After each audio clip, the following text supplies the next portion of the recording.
अस्सलाम वालेकुम व्यूअर्स, कैसे हैं आप? जहाँ रहें खुश रहें, आबाद रहें और अपने इर्द गिर्द खुशियाँ बांटते रहें।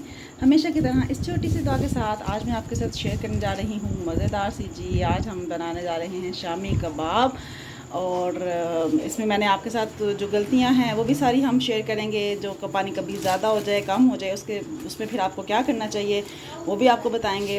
क्योंकि आज थोड़ा सा पानी हमारा ज़्यादा हो गया तो फिर हमने उसका क्या हल निकाला वो भी देखिएगा। तो ये अब एंड पे हम ये बना रहे हैं शामी। ठीक है जी, तो अब आप देखें कि शामी किस तरह से बने हैं और अपना फीडबैक ज़रूर दीजिएगा। तो चलें जी, इंजॉय करें आज शामी कबाब की रेसिपी। देखें जी, दाल गल गई है, भला चेक करें दाल थोड़ी सी गल गई अच्छे से। पानी है, पानी तो बहुत है जान। आज तब आप क्या बनाने लगे हैं? शामी। फाइनली आज हम शामी बनाने लगे हैं और जिसके लिए हमने क्या लिया सबसे पहले मामा, ये क्या है? कीमा। 1.5 किलो कीमा। 1.5 किलो कीमा होगा, ठीक हो गया। और ये बाकी हमने प्याज, लहसुन, अदरक और ये मसाले, और ये मसाले, ठीक हो गया। चलिए डालते हुए हम दिखाते हैं। सबसे पहले हम कीमा डालेंगे। अच्छा, अक्सर ऐसा से होना चाहिए, लाइक अगर ये हम 1.5 किलो कीमा डाल रहे हैं, दाल भीगी हो, ठीक है, दाल भीगी हो तो पानी कितना होना चाहिए? डाल के तो उसके बराबर पानी डाल के तो थोड़ा सा ऊपर रखना है, ये नहीं। ठीक हो गया। मतलब ये हमने 1.5 किलो कीमा डाला। ये दाल जो है हमने भिगो दी हुई है पहले से ही, ये देखें, ठीक है।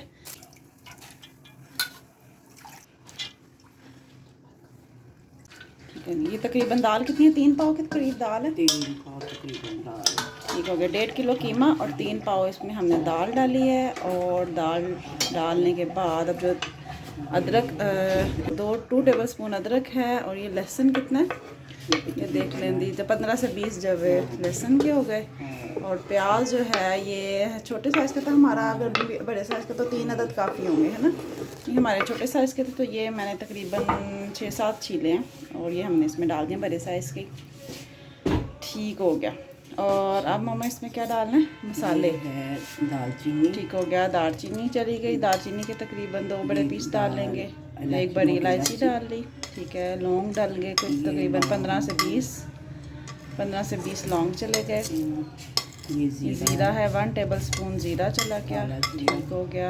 थोड़ी सी अजवाइन, सही हो गया। और ये सूखा धनिया डल गया और ये तेज़पात, ठीक हो गया। गरम मसाले हमने इसमें डाल दिए। ये काली इलायची व साबुत इलायची, ठीक हो गया। ये डालने के बाद अब हम पानी डाल देंगे, बस बराबर, बस ठीक हो गया। इतना बस बराबर हमने उसको रखना है। नमक 2 चम्मच बड़े वाले चम्मच भर के, फिर बाद में चेक करके फिर बाद में और डालेंगे, ठीक हो गया। अभी 2 टेबल स्पून भर के हमने डाल दिया नमक। हल्दी छोटा 1 टीस्पून हल्दी का। कितनी देर के लिए प्रेशर लगाएंगे? प्रेशर मेरा ख्याल कोई 20 मिनट के लिए, दरमियानी आंच पे, ठीक हो गया। इसको मिक्स किया, अब इसको हम बंद करेंगे और चूल्हे पे रखेंगे। देखें जी, दाल गल गई है, भला चेक करें दाल थोड़ी सी गल गई अच्छे से। पानी है, पानी तो बहुत है। क्या करना है जी, गरम तवे पे हल्का सा सेक है गरम सा। इससे क्या होगा, मसाला खराब नहीं होगा कि टेस्ट अच्छा आएगा? टेस्ट अच्छा आएगा और खराब नहीं होगा। पानी ज़्यादा मालूम जा रही है, ये पानी अब हम निकाल रहे हैं तो ज़्यादा हो गया।